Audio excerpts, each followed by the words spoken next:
দুদিন ধরে এতটাই বৃষ্টি হচ্ছে, কাজকর্ম বাইরে ঠিকঠাকভাবে কোনোটাই করতে পারছি না। আজকে সকালে ঘুম থেকে উঠে দেখি ওয়েদারটা একটু ভালো ছিল।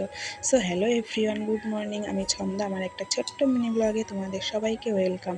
তো আজ সকালে ওয়েদারটা একটু ভালো থাকায় খুব ভালোভাবে পরিষ্কার করে উঠোনটা ঝাড় দিয়ে নিলাম প্রথমেই।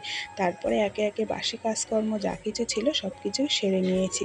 তারপর নিজেও কিন্তু ফ্রেশ হয়ে নিয়েছি, আর বাইরে কিন্তু উনানে ভাত বসানো ছিল। তারপর সকালে খাওয়ার জন্য বানিয়েছিলাম রুটি।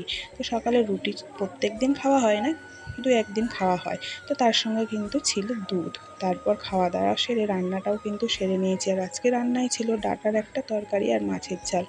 আর কী কী রান্না করলাম তোমরা তো দেখে নিয়েছো। তারপরে কিন্তু কাজকর্ম করে চলে গিয়েছিলাম রুমে, বিছানাটা পরিষ্কার করে নিলাম।